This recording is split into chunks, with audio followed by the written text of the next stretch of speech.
Then they get mad at themselves all over again, wondering why they keep having the same dumb thoughts, reprimanding themselves the same way you might reprimand a teenager who has once again left dirty dishes on the table instead of clearing them away.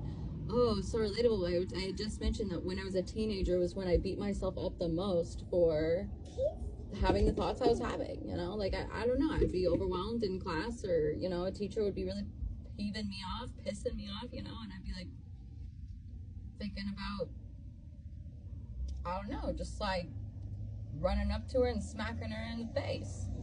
It's a very intrusive thought. Like, God, how dare you talk to me like that? I just want to pummel you. I want to pummel you. And get mad at myself for these angry thoughts. Instead of being like, hey, if you're not being treated right, and you feel unjust, you feel unfairness, you feel rage, you feel a motivation to do something about it. You know, I just saw a TikTok about anger and how rage is the motivator, but anger kind of keeps you stuck, while rage helps you move forward. You know, it gives you a reason to want something to change.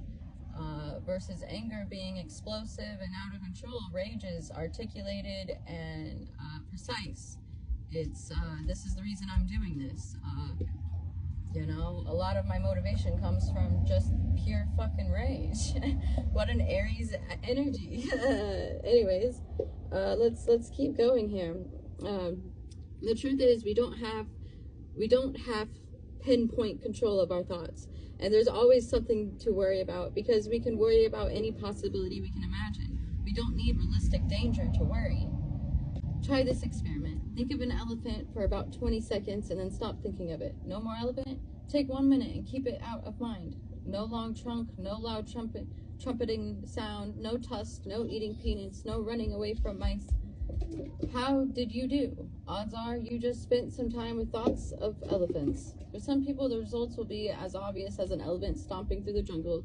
And if it seems to you as though you had no thoughts of elephants during that minute, then ask yourself this question. How do you know?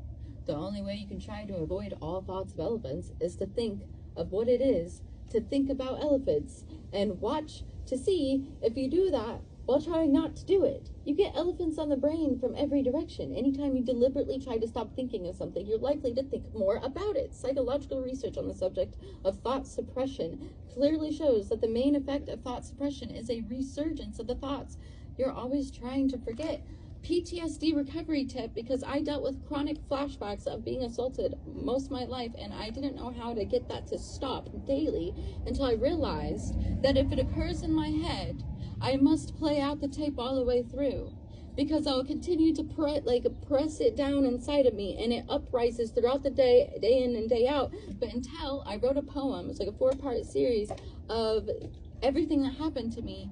And if I find myself playing that loop, the only way to stop the loop is to run it all the way through. It's like a song. You get a song stuck in your head and it's repetitive. One of the ways to stop that song playing in your head is to go listen to that damn song. And just like consume it, eat it up, and then shit it out. In one ear, out the other.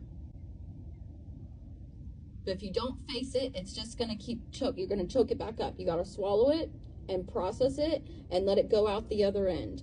And if you don't do that, you're going to regurgitate it every time. This can be thought about in your mind.